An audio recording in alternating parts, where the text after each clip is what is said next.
every superhero has their origin story, and sometimes non-superheroes have their origin story. In this episode of the Bad Crypto Podcast, you're going to get to discover Travis and my origin stories, and we're on the road, so get ready. It's episode number 27, right? 27? 27. 27 of the Bad Crypto Podcast. 5, 4, 3, 2, 1, 0, ignition. Who's bad?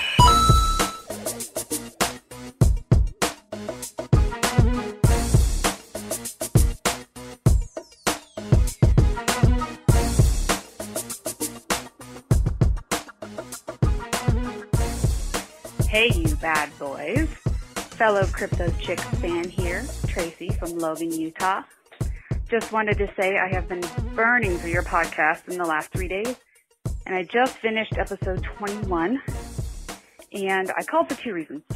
First, you guys are just super articulate and great at teaching, and I wanted to say thank you because I was having trouble wrapping my head around all of this. But also because of you guys, I've gotten my crypto legs under me, and I feel like I have a plan, and I feel super confident moving ahead and investing in this crazy market, not only for the future, but for myself and for my family. And if it's not too cheeky, just in case it hasn't been said yet, for the record, stay bad. Thanks, Tracy. We do love hearing from the crypto chicks and the crypto dudes, all the crypto people. In fact, if you got a crypto dog and a crypto cat, you can have them call us too at the phone number that is listed in our show notes, because I don't remember it offhand. Do you? Yeah, I do. It's 708-885-9030. And Joel, they would be called Crypto Doges. Awesome. You have a good memory. I don't have the notes in front of me because we are in my 2015 Mustang driving into the mountains of Colorado to the Nexus Earth conference that is taking place today, tomorrow, and the day after.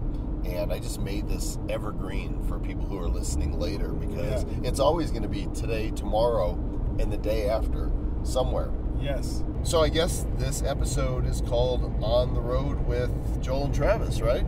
Yes, we're having a Bad Crypto Road Tripto. On the road again. On the road. Well, Just wait. can't wait to get on the road again. Technically, this is our first time on the road. That's right. We've never actually had a road trip. Yeah, so it would just be on the road. On the road. It's the first time that we've been on the road. But next time, we go on the road. Yes. Like when we drive back. Oh, that'll be on the road again. That'll be on the road again. Yeah, maybe we should do that then. Anyhow, I'm Joel Comm, sitting in the passenger seat of my car while Travis is doing the driving, and we're going up a mountain right now, and my ears are plugging a little bit. How about you? Mine are as well. Joel really loves the Uber experience, so he likes people to drive him around in his own car. Can you fist bump me? No, because that's Lyft does that, like they'll fist bump. Anyhow, this is a different kind of episode today. There's two things that we're going to talk about, and we feel like, you're really getting to know us, and we're getting to know you, and it's just one big happy, coin hug fest. And we thought it would be interesting on this particular episode to give you a little bit of a glimpse into who we are and how we came to do this podcast. Who are you? Travis and Joel. Yeah. Maybe they don't really want to know. Well, and if you don't really want to know, then this episode is not for you. But if you want to get to know us a little bit better, then come jump into the back seat of my Mustang. You have to be real small, though, because even though it's a four-seater, there's not a lot of room for the two rear seats in a Mustang. If you had your legs amputated, Oh. it'd be perfect for. Oh. It'd be perfect for That's- those type. That's horrible. Why would you even say that? Well, because there's no leg room. There's plenty of torso room. Never sell a car like that. Now with more torso room. Anyway, this is Travis Wright, who's over in the driver's seat right now. Both of us are authors and speakers and technologists and futurists and pastists and presentists and all the ists. But I thought that we would go ahead and maybe just hit on some of the high points of each of our history. So Travis, let's start with you. How did you get into the technology space? We'll just interview each other, right? Oh, is that what we're going to do? I'm going to interview, you're my special guest, and then I'll be your special guest. I'll be your special guest? Very nice. Won't that be special? That's very special. Well, isn't that special? So, one of my first, forays into the computer world back in the day, took the basic computer class in high school. And my teacher was horrible. She made it so boring that I literally transferred out in the semester. At the end of the first semester, I was like, I'll come back to this computer stuff later. Yeah, so I actually hung out in the library and took another social studies class. Actually, what was it? The hour where you do your stuff and work on stuff? Social studies. You just wanted to meet the cute girl that was socially studying. Actually, there's a little bit of element of truth to that. Oh. Very nice. Very nicely done. So, that I joined the military. I was a Russian linguist in the military, went through that process, and got out of the military and went to school at the University of Kansas. And that was really, like 95, 96, where I really spent more time on the computer. Went to the computer lab quite a little bit. And one of my favorite things ever to do on that involved a social message forum, which was really cool back in the day, and it got purchased by Go.com. It was called WBS.net, the World Broadcasting Chat Service or something, and so it was cool. You could have these conversations with folks all over the world, and since I was in KU, they had a really good internet connection, so you could actually upload animated GIFs, and it was pretty fun, and I was like, man, this computer stuff is great, and I was doing stand-up comedy at the time. I need to learn how to build a website. I need a website for my comedy career, right? So I learned how to do HTML and built my first website within 36 hours of actually spending real time online. So I'd saw some friends with doing some BBS stuff back in the day and getting on. I always just kind of like, all right, yeah, I'm not going to do that shit. And then all of a sudden I got on. I was like, oh man, this is great. So I learned HTML pretty much immediately, built a website, and then kept working on websites and building them and having fun, and then sort of evolved my career after that. So I got out of the university, and my job was selling Yellow Pages at GTE, which became Verizon. They still distribute those books, by the way. They do. They're very thin now. They're prehistoric. Yeah. It's like, here, we're going to drop some recyclable material on your doorstep. Yep. With the intent that's what you're going to do. You're going to recycle this. Yeah, because here's some extra paper. It's pretty good. So from there, I was actually intuitively figured out, this was like 96, 97, and I really figured out, I said, you know what? There's a lot of these people, these business owners, they don't even have their own website yet. They don't own their own domain. They don't have their website. And people are going online and they're looking for like Kansas City Plumber. They're not looking for Jimmy Joe's Plumbing specifically. They don't care about your brand. They really are trying to solve their problem. So I was consulting with businesses and helping them get their Yellow Page ads squared away, but then also doing a little side hustle and selling them websites and helping them register their domain names and kind of going through that whole process there. So that was really where I got the marketing bug, because I went to school for marketing and journalism, but really I wanted to be a comedian, so I just took classes that would help me on the road with that. That was what I thought. Like, I'll take these classes just in case, because I know I'm going to have my star on the Hollywood Walk of Fame someday. So, right? But then reality struck. I'm not nearly as funny as I thought I was. You're funny looking. That's true. I'm somewhat funny. I'm rather humorous, not hilarious. I think you're funny. Thanks. Thanks, Joel. It's the Mutual Admiration Society. So I guess I'll take a pause there and maybe connect back to you and say, so how did you? What is your foray into the whole thing? So I'm a few years older than you, and I got my first computer when I was 16 years old. It was a TRS-80 Model 1 with 4K of RAM. Good Lord, you were really old. Yeah, and a tape drive for a storage device, before we even had a floppy drive, or before I could afford a floppy drive. And that would have been back in 1980. I was dialing into BBSs on 300 baud modems. And so technically I've been in the online world for 37 years. Wow. I know, crazy, right? And just always had a passion for computers. Never wanted to code. I can't code my way out of a paper bag. Line 10, print hello. Line 20, go to 10. Right? That's it. That's about the extent of my ability. I can do a little HTML, but why would I want to when we have, so many tools now that you don't even have to do any coding. I took a COBOL class in high school right around that same time. It was horrible. And the school was one of the first schools in the country to have the Apple II computers. And so I learned very early to use both types. The original Z86, which became 286, 386, and then Pentium, basically PC type processors. It's all about the Pentiums, baby. And I also learned how to use Macs and Apple computers. And so I still, to this day, go both ways when it comes to computers only. I'm Mac and PC. I think there's benefits to both. And I'm a gamer, and I've always been a gamer. And so you have to have a PC if you're going to play computer games. Either that or an inferior console system. But mouse and keyboard, nothing beats mouse and keyboard. Anyway, in 1995, I had created actually, let me back up to 1994.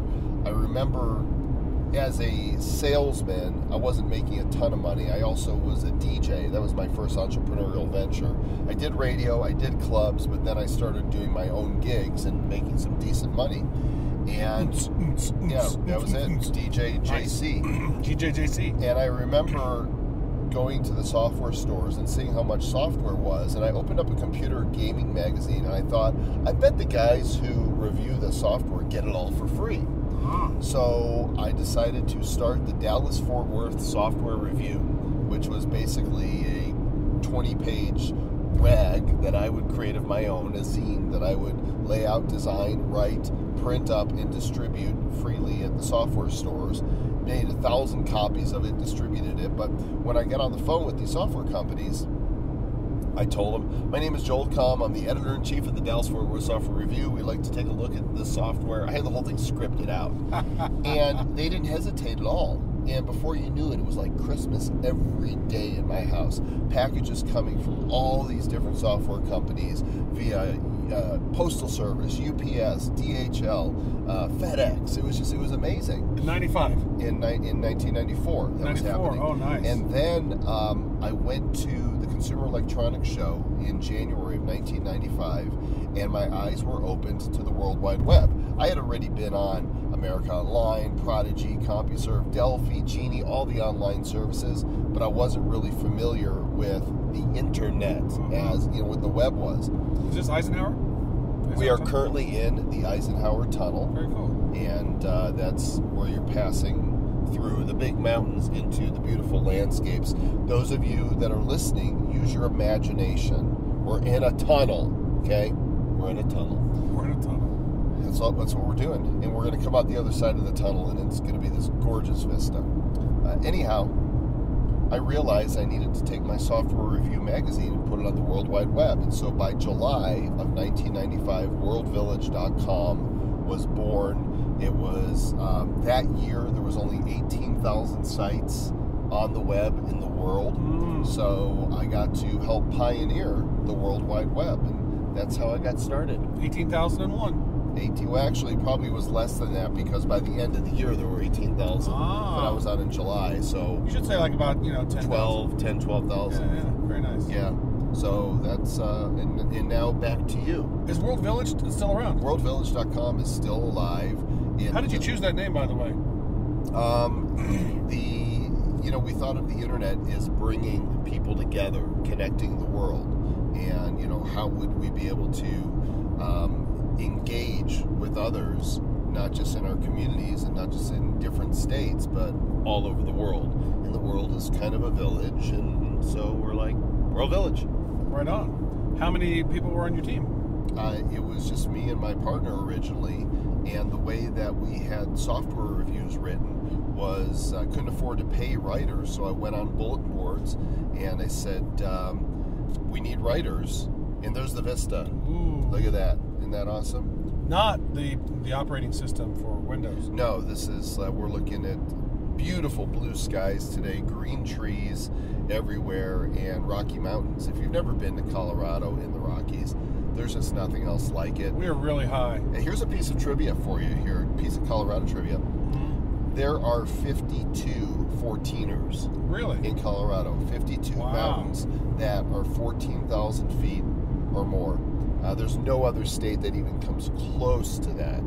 You know, of course, we've got the Continental Divide, and it is known as America's winter playground. But I actually prefer it more in the non-snowy months. I can see that. It's beautiful here. That vista is so amazing. It's like such a good view. It makes me want to weep. So nice. so nice.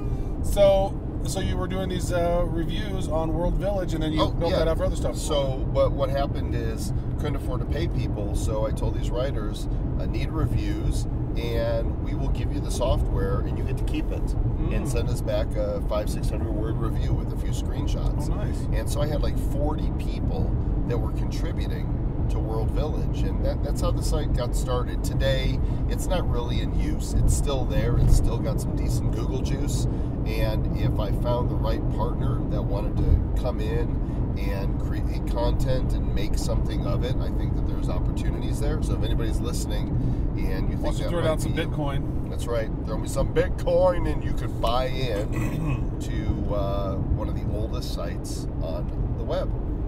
Very nice. So that's how I got started. Back over to you. The next segment of your journey The next segment of my journey. So, working and doing Yellow Pages, and one of my good friends at the time, we were just kind of going back and forth and really diving into this whole internet thing, and we decided to build a portal. Remember they were called portals? Sure do. Yeah. Was was World Village a portal? It was portal-ish. Portal-ish. But we really created a lot of our own content. Yeah, so we became a portal, and we were creating a lot of our own content as well. So we decided to create a website for musicians, artists, designers, filmmakers, creatives to share their content and to build a community around those types of folks. And so we created what was called Method Laboratories. So it was methodlabs.com. And so it was we had a film lab, we had the art lab, music lab, design lab, and then we had the think lab. And so we had this online community where we had, I don't know, we were close to 40,000 people or more that came to our site.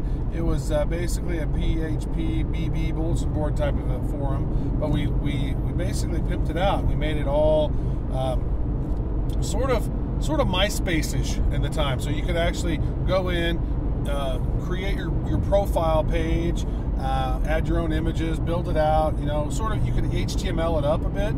And so every artist or musician or whoever creative was on the site, they were able to do that. We had, filmmakers that were submitting their short films they were creating. We had a ton of musicians sending us their independent music that they'd created. So we had so many MP3s. And in our music lab, we also launched this thing called iRadio Lab, which was streaming radio. And I actually had streaming radio on my website before I had a CD burner. Which was great. So we were streaming. We had 8 different radio stations that we were streaming. What year was this? This was from 98 to like 2002. You was a pioneer. And we did it all bootstrapped, right? We lived in Kansas City, so we couldn't really get any funding for the whole deal. So that was a part of the challenge. And when it was all said and done, we had literally created 5 different separate business models that became billion-dollar businesses for other companies. Nice. Right? So which was a little bit crazy. So we had iRadio Lab. That was before Pandora, right? Before any of that streaming radio stuff had happened. Before, what was the first music? Well, there was AudioNet. Which became broadcast.com, right? Which is Mark Cuban. Mark Cuban sold that. Yeah. That was earlier, way earlier.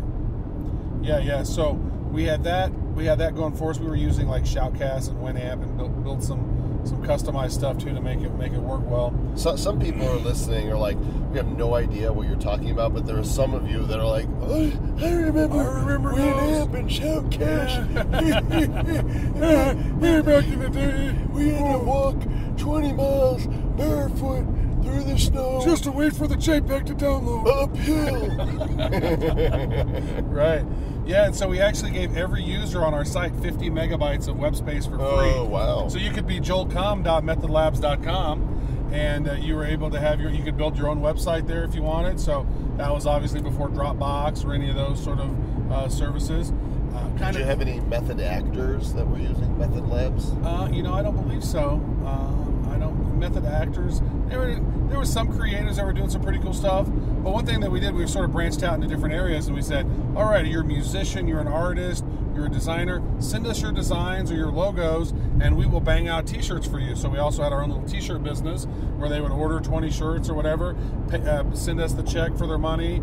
I think we also had an authorized.net account at the time, so people could actually pay for that. So we would bang out t-shirts for them, and we... Whoa! You just ran over a cup. I just ran over a cup that ended up on the road. Yeah. Yeah. Okay, so let's jump ahead a little bit now to fast forward to what was your next big move after Method Labs? Next big move from there, I really was doing well. What ended up happening as a business partner and I, we decided to launch the t-shirt business full on, and so we were setting up kiosks and malls, and just had kind of a falling out because he wasn't very good at keeping track of how much money was coming in and out of the account, and doing some extracurricular drug activities, some and money was disappearing, and we were going, what is going down? And so after that, so I've always had the entrepreneurial bug. I'm like, oh man, so what's this next thing? What's the next project? So in 2007, 2008, well then actually I became an instructor for a tech institute in Kansas City called Centric Training, CENTRIQ, Centric, because you got to spell things differently. Right. And so I did that for a couple of years, and in the process I decided that I was going to fix advertising through this startup that we called Atticus, ADIQUS, and it was all about intelligent advertising, using information based on your geo, that was right after the iPhone came out, right around that time, maybe even a little bit before that. Different proximity-based deals, kind of before Groupon type of stuff, but then also injecting ads in different places based on where people were, and so we were building that out, and we were 4 days away from getting our funding of $500,000 to build this thing out. And I had already trained my replacement at Centric, and so here we are 4 days away. That is so beautiful right there. Wow. 4 days away from getting funding. He's looking at me, by the way. Looking at these trees. Oh, okay. Looking at these trees on the hill. You are so beautiful. Yeah, so I get a knock on the door from the FBI. 2 FBI agents come to the door. Open up. And I'm like, oh my God. And they're like, FBI. And I'm like, oh no, what? And so they basically told us that the principal of the capital firm that we were getting our check from is getting arrested for a stock market FINRA violation, similar to what what's her name, Martha Stewart did. Nice. So I was like, oh no. So basically we got no check. I had trained my replacement at the job, and so I got really drunk that night. and through the next day I said, you know what? I can either be a victim and cry about this and woe is me, poor Travis, or I could choose to be a victor, and I could say, you know what can I do, and what will I do instead, and to turn this into a win. And what I realized was I didn't have enough connections outside of Kansas City, right? I was like, well, I could do this business right here, but I don't have enough connections. Now I don't have funding. Now I don't have money. So wow, that is gorgeous right there. So we had to pivot real quick, and so I decided to create an ad agency at the time. So I said, I'm going to freelance, build this up, and created an ad agency called Advangel. And I said, all right. And I went to a conference when I was at Centric, out at the Web 2.0 conference in San Francisco, met with people like Biz Stone, the founder of Twitter, Jeff Clavier, who's like a big VC. I met some really amazing people. And actually, I got to go to Dig.com. It's 1 millionth user party. So that was so awesome to meet Kevin Rose and Jay Adelson and like all those other people. Like Tim Ferriss was at that party, and so it was so cool thinking like that's a little over 10 years ago. And I was at this party with all these amazing people, and I said, you know what? These guys they're just like me. I think like these guys think. I've already built a badass company, right? I didn't quite get where I wanted it to go, but it's like, I am these folks, right? And so then I started getting on Twitter and building relationships with folks and picking up great clients along the way, and ended up becoming the global digital strategist and social strategist for Symantec, for the antivirus company for the Norton brand. Yeah. So that was a nice giddy up, and then I was there from like 2011 to 2013. Nice. Good little say that again. Yeah, so I was at Symantec then from 2011 to 2013. So it was another great experience. So there we are. Now I'm in 2013. How about we kick it back over to you, Mr. Joe Com? Okay, well, we're going to take the Wayback Machine way back again to 1996. Okay. World Village had been going for about a year and wasn't making the money that I thought I would make from it, and was thinking about going back and getting a job, but I kind of felt like I was supposed to be doing this. And I mean, after all, your last name is Com. Right? I was made for this. It was my density. And it was one of those times that I was faced with a real challenge, and I literally fell to my knees and prayed and said, God, I thought this is what you want me to do. If you want me to do this, you need to drop the money out of the sky, because I don't know how to make this happen. Within a week, I got an email from a guy in Washington State who I never heard of, who represented a Japanese multimedia conglomerate that I not only had never heard of, but couldn't pronounce. They were kind of like a Time Warner in Japan. Now I can pronounce it, Takarajamisha. Aha, Takarajamisha. Takarajamisha. And they wanted to talk about Mish and your what? What you talk about, Willis? They wanted to license my content. And I'm thinking as he's talking to me that this could be good for a couple $100 a month or something. But being in sales, I knew that you don't open your mouth when somebody's pitching you. And so I listened, and he said they want to give you $5,000 a month. I was like, huh? I'm like, okay, that will work. You're like, thank you, Jesus. Yep, that's exactly what I said. The problem was solved. And so that then led me to try some new things, including putting some games on my website. They were web games, point and click type things. But my webmaster sent me an email, and he said, hey, check out what this guy is doing at this site called SpringerSpan.com. It was a UC San Diego grad student who, in his part-time, was building one of the web's first multiplayer game rooms, coding it in Java. And he had a few of his friends kicking the tires on this thing. They were playing chess, checkers, backgammon, hearts, a couple of these other games. And I wrote him and I said, hey, this is cool. I like games. I think there's a big future in this. What if we partnered up? You kept developing the site, and I will market it through my existing online venue, World Village.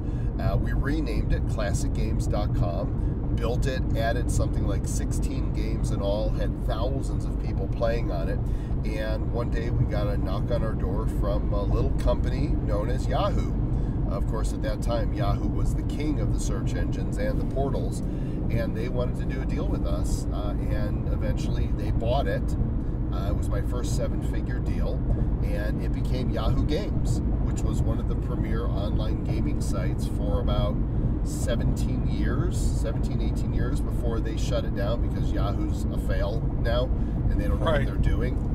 I love that portal. By the way, this mountain up here, this is Copper Mountain. Okay. Which looks different when there's no snow on it. It does look a lot different when there's no snow on it. It's beautiful, though, and you can't see it all. It goes beyond that peak and then to another peak even higher. But I actually used Yahoo Games quite a little bit.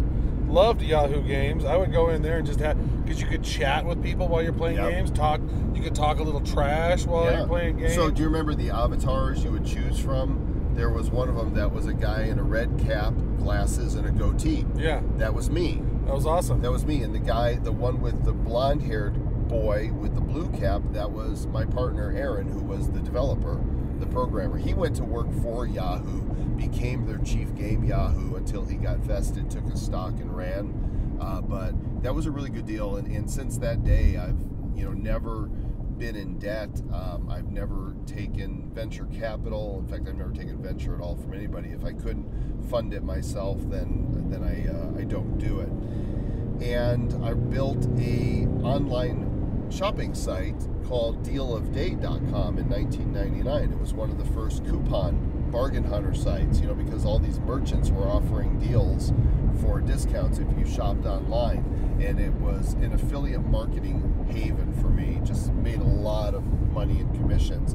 And then the dot-com bubble burst in 2000, and from 2000 to 2003 I had laid off everybody, including myself, and for a brief time wondered, since there was no revenue, am I going to have to go do something else?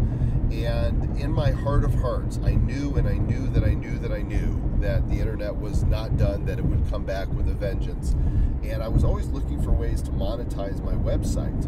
And in 2004, I discovered something that Google had come out with called Google AdSense, where you would take a piece of code, paste it on your site, and Google would automatically deliver contextual ads to each of your pages.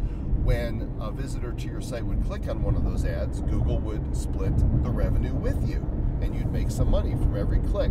Well, I very quickly discovered that I could make upwards of $500 a day in passive income with my websites, and I taught my friends how to do it, and they said, you should write an ebook about it. And I said, oh, okay, you think somebody will buy it? And they said, yeah. So I wrote What Google Never Told You About Making Money with AdSense. The first edition came out in January of 2005, and it was an instant hit. Sold $10,000 worth of this ebook the first week, and then it went incredibly viral. Led to a second edition that was $97, sold thousands of copies, and all of a sudden, I'm being asked to go speak at internet marketing events to teach people how do you make money with Google AdSense. I was introduced to a publisher, David Hancock, with Morgan James Publishing, and he thought this would make a good traditionally published book. So you're telling me this ebook, which I sell for $97 and have huge profit margin on, I should put in print and sell for $17.95 and make 75 cents a book? Right. But I understood that the book leads to credibility, that there's a big difference between having an ebook and a physical book. We put a lot of weight into physical books. And so I did it, and the book actually hit the New York Times bestseller The AdSense list. Secrets? And the AdSense Code was The what it was AdSense called. Code, yes. The cover looks like the Da Vinci Code, and it was very strategically released in the stores the same weekend that the film with Tom Hanks opened up. That's not why it got in the New York Times list. It got in the New York Times list because there was a huge demand for learning how to make money online, and it wasn't any kind of weird scammy thing. It was Google has a legitimate program, and I'm making actually over $1,000 on some day with AdSense, and I'm going to show you how to do it. So I help people all over the world, thousands of people all over the world. You actually helped me. Oh, yeah. Tell me more. Yeah, so I picked up, you know what, I either downloaded your ebook through a website, right? I don't think I paid the $97. I think I illegally downloaded it, Joel. Sorry. Excellent. Sorry about that. You can pay me now. and so, reading through that to understand AdSense and how it was all working, I built websites and put AdSense on all my websites as well from some of the pioneering that you had done with that. Huh. Well, it's funny because I still get emails from people and messages on Facebook and LinkedIn telling me that, oh, I read your book back in the day and thank you, you helped me. And there's people that wrote me, told me they made $1 million, from reading the book. I still have my first check from Google AdSense. It was like $104.15 or something. Didn't it feel good though? I loved getting the 5-figure checks, and I'm not going to go over everything that I've done because the show will just go on, but I'm just going to hit up a few of the highlights. That led me to host and produce the world's first competitive internet reality show, The Next Internet Millionaire, which won an honorary Webby Award in 2007. And I got really connected with all the major players in the internet marketing space, Armin Moore and Alex Mendozian, Mike Same. We just ran over one of the traffic thingies. And Excuse me. Actually, that was me. yeah, and then I got asked to speak at more and more events, including Tony Robbins' stage. I spoke for Tony Robbins 3 times and taught internet marketing at I can't remember what they call his conferences. Financial wealth one or something. It wasn't it was business something or other. And anyway, Business mastery. yeah, Business Mastery. I spoke at Business Mastery a few times. I spoke for Harv Eker in front of thousands of people, and I spoke at the London O2 in front of 5,000 people. That was nice. That was I need to wear my Depends talk, because I used to be really scared to do public speaking. I'm no longer afraid to do that. In 2008, because I knew the iPhone was such a big deal, when Steve Jobs says, "Let there be apps," we had one of the first 1,000 apps in the App Store, and a few months later, we released the iFart mobile app, which we referenced in a previous episode of the Bad Crypto Podcast. And the iFart app went to #1 in the world in the App Store, got all kinds of coverage and headlines in papers and publications all over the world in foreign languages, and was a riot. Made us a lot of money. To this day, it still sells quite a bit. And I've been authoring books like crazy on a lot of different topics, including Twitter Power, which there's 3 editions of Twitter Power, and that sold tens of thousands of copies. And over the past few years, I've really dug into the live video space, and am presently a brand ambassador for .live, the domain name, for BeLive.tv, a fantastic service that is designed to do 2- and 3-person broadcasts to Facebook Live with lower thirds and on-screen comments. It's really cool. Also recently signed with Switcher Studio, which is a Facebook Live app that allows you to use your iOS devices for individual cameras and produce the whole show to Facebook Live. And that kind of brings us to the present. I know there's a lot of gaps that neither you or I filled in, because this history lesson could go on and on. But you and I met in 2013, is that correct? Yeah, 2000. Well, there's one final story that because it sort of set some of this other stuff in motion. So in 2012, the Chiefs started off the season completely horrible, right? And the first season the first game of the season, they got blown out by Atlanta. And I sent a tweet to the Chiefs. It said, I'm not much of an @KC Chiefs fan anymore. The yearly $30 million under the salary cap is BS. Greedy owners can FO. Nice. CC @NFL. Nice. Yeah. 3 minutes later, the Chiefs DM me and say, it's your choice to be a fan. You should get your facts straight. CC, get a clue. That is not really smart use of social media. Not really good smart use of social media. And so I said, wow. So I took a DM of it. I took a snapshot of my DM, screenshot, tweeted it out. I said, wow, it's good to know that the Chiefs social media team ran by a bunch of teenagers.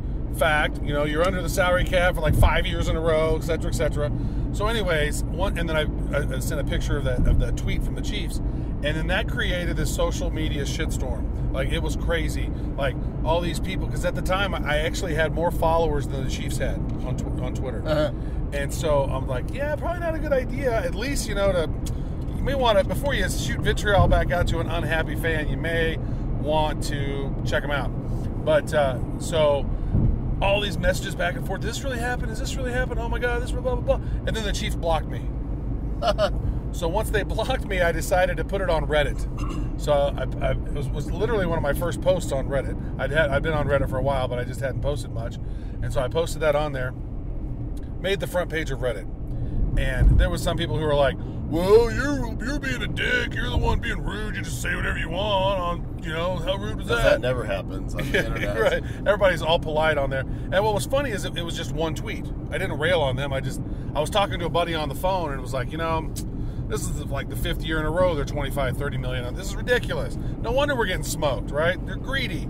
And so it ended up creating this whole thing, and then the community sort of rallied around. I had a couple people reach out to me, so we created this thing called Save Our Chiefs.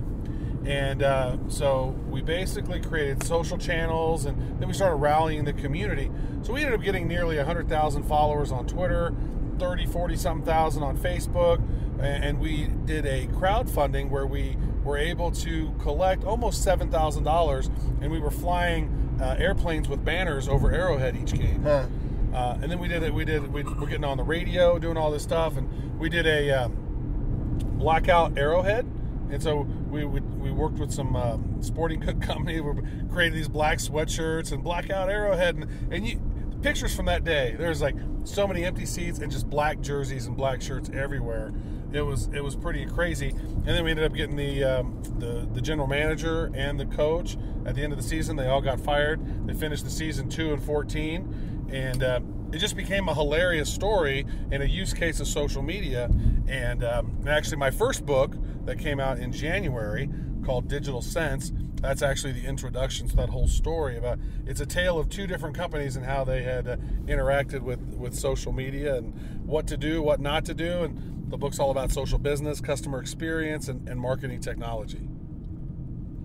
How about that? Yeah. That's a good story. That's fun. I hope, so now is nap time. Everybody get your mat and your milk and cookies.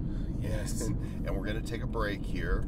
Actually, we're not. What we're going to do is we're going to jump to how you and I met. Yes. Right? Because every superhero story where you've got, like a Batman and Robin. And wait, which one am I? Well, I'm not Robin. I'm not Batman either. I'm Batman. How about you're Batman and I'm Superman? Okay, that's good. I'm good with that. So we're like the Justice League, right? Wonder Twin powers activate. Shazam. Form of... Shazam. So how did we meet? So, I was actually, so as a result of the Chiefs deal, and then I started speaking at more events because I was at Semantic, right? And I was speaking at the Startup Week in Denver in 2013, and our mutual friend Lori Ruff introduced us. I think she sent us an email, said, "Hey Joel, hey Travis, you guys need to connect." And so when we came into town, we met at some bar restaurant place. Lori Ruff, by the way, just a fantastic human being. I've always called her the heart of social media, just because she has so much heart. She really deeply cares about people, and she makes these connections when she thinks that, hey, this person and this person, they just need to know each other, because I think that when they do, magic will happen. And so we met, and we just kind of became casual friends, right? We're still waiting, quite frankly, for the magic to happen. Yeah. We didn't live in the same area. We weren't attending a lot of the same events. But you were kind of like a message away, and I was just a quick, DM away. So fast forward to Martech. Would that be when we really reconnected again? No, that's like in person. But really, in the last couple of years, we were just chatting kind of casually back and forth. But when the political season was happening, we were chatting quite a little bit back and forth. Right, we both kind of fell on the same side of the political spectrum, and you and I would commiserate and discuss and laugh and share stories, and it was easy. Like, okay, if I need to talk to somebody about what's going on, Travis is there. He'll feel me, right? He gets it, and vice versa. And so our conversations went to that. And then when did they turn to crypto?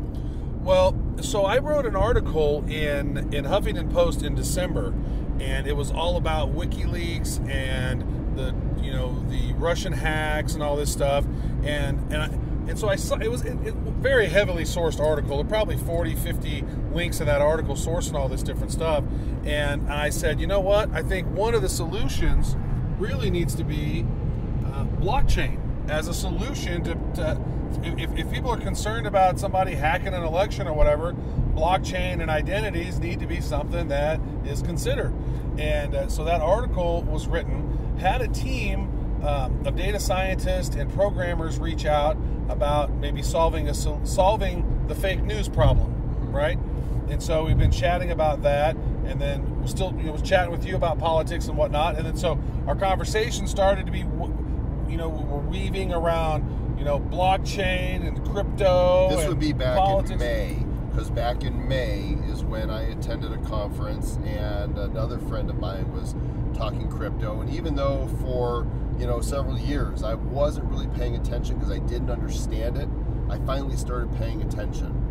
And it was just time, which for me is kind of embarrassing because I've got a knack for seeing things before they're a thing. That's how my whole career has been built, on being a pioneer and being there first. And I wasn't first to this one with Bitcoin and crypto, but we're still pretty dang early. Not a pioneer, but definitely an early adopter in pioneering podcasting crypto in a way that makes it easily digestible for the masses.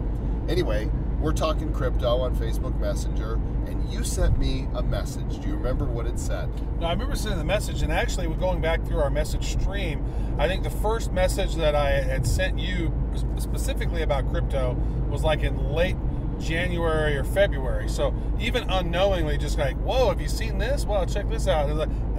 It wasn't even a conscious planting of a seed or anything. It was just, I wasn't interested at that point. Yeah. I wasn't there. I wasn't clicking it. And then I guess you had another friend that was talking about crypto to you, and then you and I started having more and more conversations about crypto, and then it ended up being like almost like every day we would jump on the phone and talk about it, be like, blah, blah, blah, blah. Oh, what about, oh man, this is so crazy. Check this out. Well, should we get into this? And like, oh, we got to get on to Bittrex if we want to buy Ant shares, which became Neo. And so, okay. And so we're having these conversations, and then I offhandedly said, I was like, he said something, and then I go, haha, so how long until we have the Joel and Travis crypto show?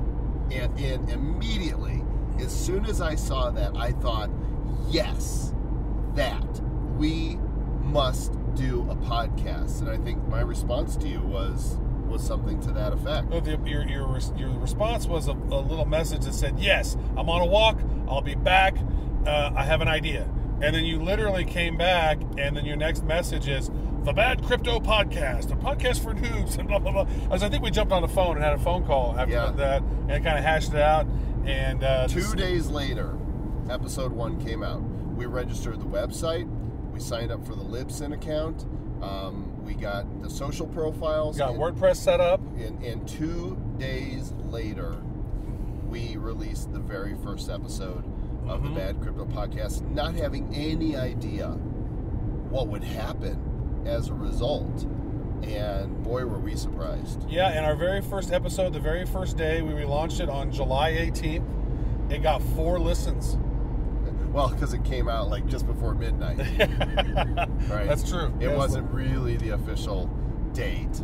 Yeah, so the next day got like, 100-ish or so. Yeah, we had 100. I'm like, oh, somebody's actually interested in this. And then, of course... we started ranking.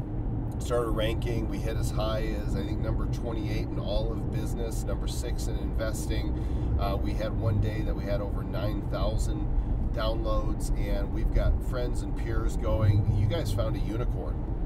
150 countries listen to us now. And this episode right here will be the one that puts us over 250,000 downloads in about 2 months and a week. And that's all thanks to you guys. You're the ones that made this happen. And you are part of our origin story, and you're part of the ongoing story, and you are part of the founding Bad Crypto tribe, because we're planning on being around. The masses have yet to come to cryptocurrency. We are still, all of you are part of the early adopter phase of this industry, and the masses are going to be coming in the next couple of years. That they'll start to come. It's going to take years and years for full, mass. What's the word I'm looking for? Adoption. Thank you. I think, in my perspective, and seeing our growth and how that it's going, and then seeing how the market is, because we started doing this podcast like 2 weeks before, Bitcoin really took off, right? Well, it went up. And this next wave. Current wave, yeah. Right. Well, it's taken off, but so it went up, and then actually it went up to 3,000 or whatever. Then it dropped down to 1,800. Then it went all the way up to 5,000, Right. and now it's sitting. And then went down to 2,800 again, and now it's back up to 4,000. And now we're sitting in this holding pattern, right? And so I think some of that volatility scares away some of the masses, right? You hear some of the fear and uncertainty and doubt on the media. Bitcoin is this fraud, and Bitcoin's a scam, and oh, Bitcoin's dead, and 170 times that Bitcoin has been declared dead or something already. Here's the thing. Nobody knows for sure. It's very possible that governments of the world, like they did in China, can step in and put the kibosh, or at least there's the kibosh, by the way, try to put the kibosh on cryptocurrency. Now, the very nature of it being decentralized makes it a little harder to do than something else the government would attempt to regulate. So it's still a very risky venture, but I think that we've passed that point of no return with it, where blockchain technology is here to stay, and the innovations that are coming forth for practical use of blockchain and of tokens are unstoppable. And the fact that the big banks are getting involved, I can't see the Western world putting the squeeze on crypto when there's already so much money at stake. And it's really the underlying technology underneath it that excited me, really, right? As a marketing technologist at this point in my career, having worked at Semantic and then having, demoed 1,200, 1,500 different marketing technologies, and going through this whole process and seeing, that was the thing that got me, was like, once I finally understood blockchain, I was like, wow, this is disrupting everything. There are so many industries that this type of technology is going to disrupt. Why? Well, because before, if you have a digital copy of something, I could send that copy to Joel. I could send it to every single one of the listeners in our show, and there's no degradation of that quality of that. If when people were on Napster, you're downloading a song, people can download it, whatever. But with digital currency, there is that proof of work, and there is no way to send two people the same digital dollar, essentially. And then knowing that there's this open ledger and all of these functionalities that we've talked about, that to me was really, really exciting. The cryptocurrency aspect of it is interesting. I love how it's disrupting banking. I love how it's disrupting a lot of these industries. But really, it boils down to blockchain in my mind, because that right there is the thing that is so, so revolutionary. And now we are on our way, as I said at the beginning of this episode, to a conference in Aspen called the Nexus Earth, which you heard us interview one of the principals from that group on a previous episode. And we hope to meet with some real players, movers and shakers in the crypto space. And we're going to be shooting some video and reporting back to you with what we discover. And we hope you've enjoyed this behind the scenes, the origin story of Batman and Superman, two superheroes seeking to take down, well, we don't want to take down the crypto world.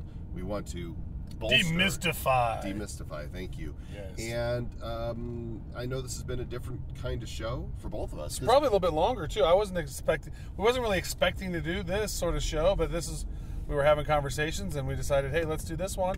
And you either like this show or you don't. If this is the first time you've ever heard a Bad Crypto podcast, this is probably the wrong one to listen to first. Although it is the origins of it. Or maybe it's the right one. Maybe it's the best one.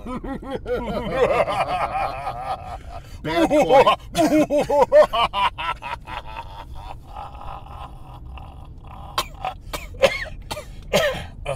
What's that water?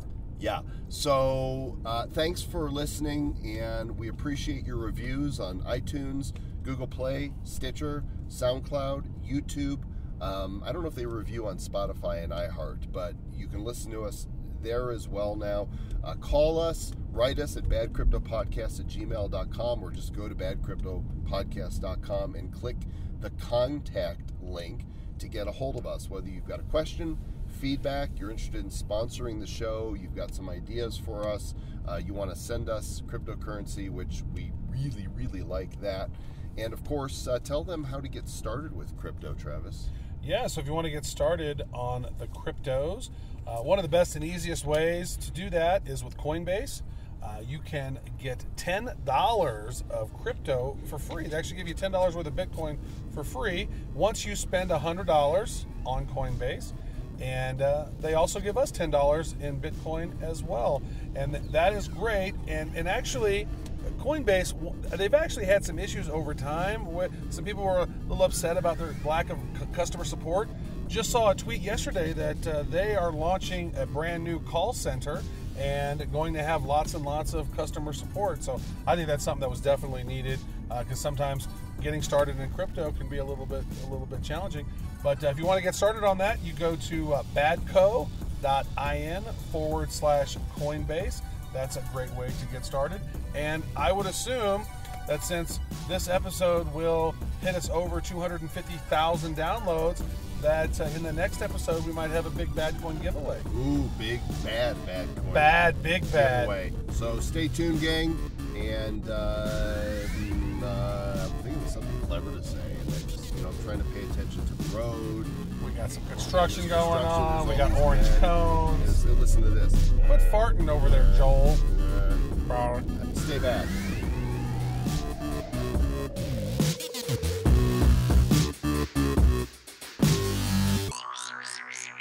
Who's bad? The Bad Crypto Podcast is a production of Bad Crypto LLC. The content of the show, the videos, and the website is provided for educational, informational, and entertainment purposes only. It's not intended to be and does not constitute financial, investment, or trading advice of any kind. You shouldn't make any decisions as to finances, investing, trading, or anything else based on this information without undertaking independent due diligence and consultation with a professional financial advisor. Please understand that the trading of Bitcoins and alternative cryptocurrencies have potential risks involved. Anyone wishing to invest in any of the currencies or tokens mentioned on this podcast should first seek their own independent professional financial advisor.